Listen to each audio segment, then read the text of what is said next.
Hi, so in this video, we're going to be doing a demonstration on density and how we're going to solve for it.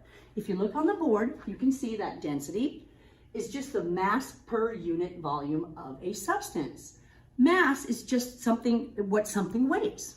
Volume is a little bit trickier, and so it would be easier for me to just show you as we go ahead with our experiment, okay? And so when you talk about mass per unit volume, this is the equation that we're going to be using today. D equals M over V, where D is density, M is mass, and V is volume. And so if you have your lab manuals, turn to the density portion of your work, you will see that we need to do a few things first. We need to go ahead and let me introduce you to the three rocks that we will be discussing. So we have obsidian, which is a volcanic glass. We have granite, and then we have gabbro, okay? And so what we need to do is we need to weigh these to get its mass, and then we need to solve the volume. So we're gonna go ahead and get started.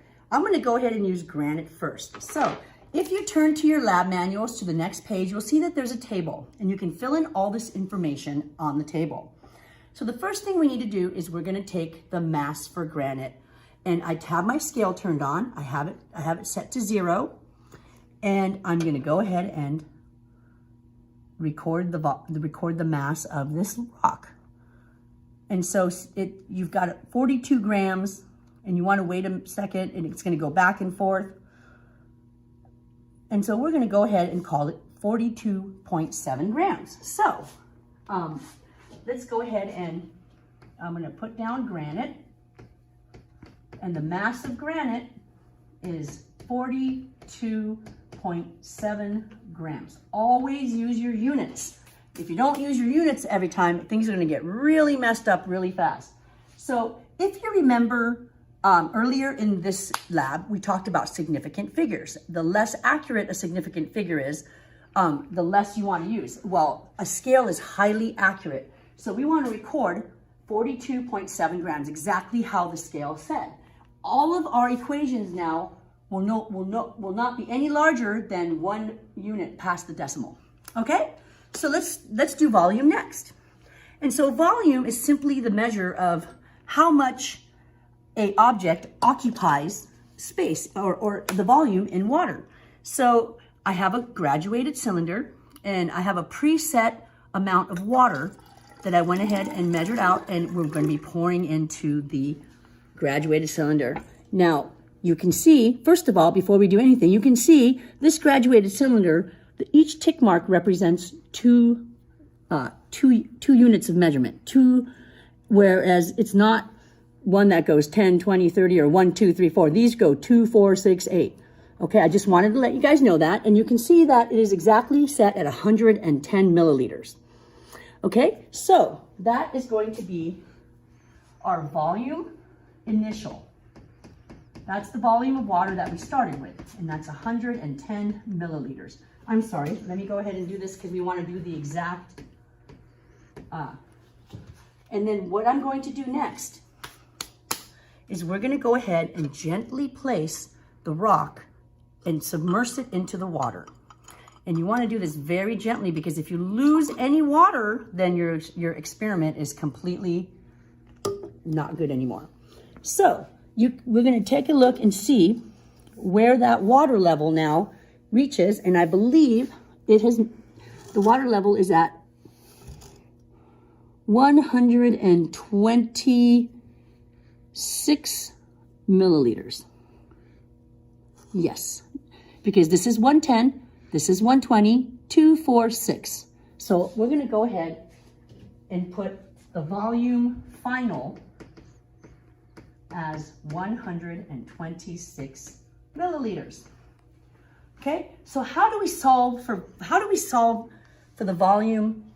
We simply take the final volume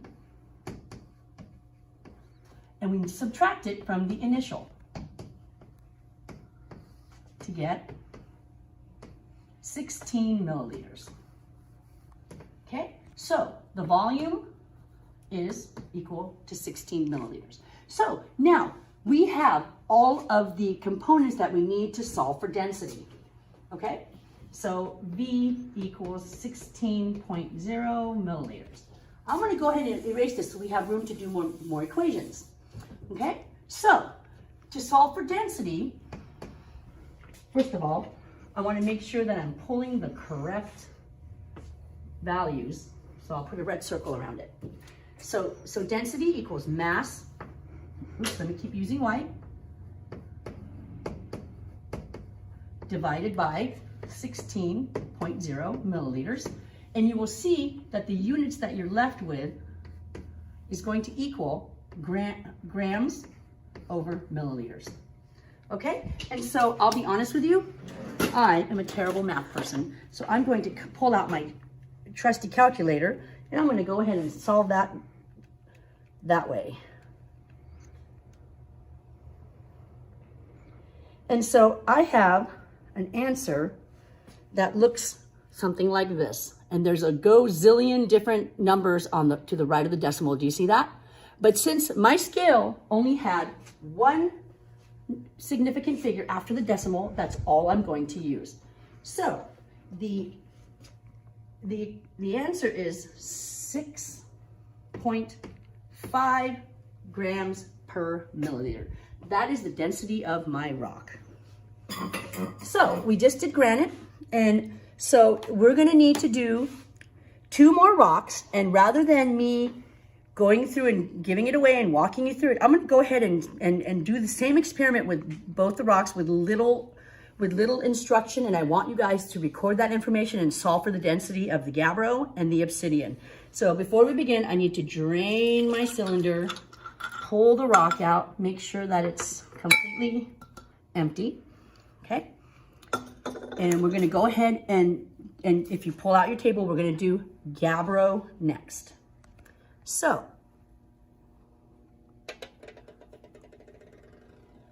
we'll give you a minute to record the mass of the gabbro. Okay, and then I'm gonna go ahead and fill that graduated cylinder again with a similar amount. You guys can record the number that is there. And then I'm going to go ahead and place the rock into the cylinder.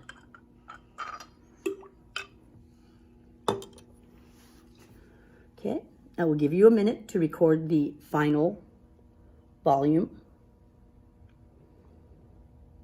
Okay, and so you have the data for this rock. I want you to go ahead and solve for the density on your own. We're going to go ahead and finish up this video by doing obsidian. And then you guys can calculate for density after this video is ended. So, this is obsidian, the volcanic glass.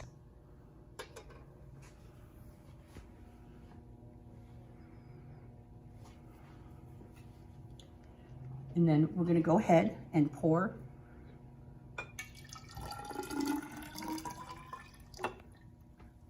some more water into the graduated. And I'm going to go ahead and gently place the rock inside the cylinder. And you can record.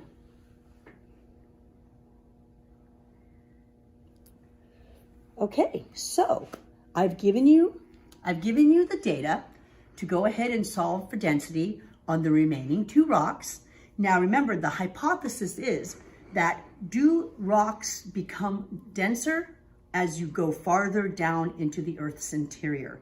And so you're gonna go ahead and take the density for all 3 rocks, and you can answer whether or not you accept, reject the idea, or that it's implausible. If it's something that doesn't seem to work, then you need to look at things like errors. Where was my error in calculation? And that could be one of the reasons why, you know, your hypothesis may not have worked. You need to make sure you check everything. Okay, that's it for now. Thanks.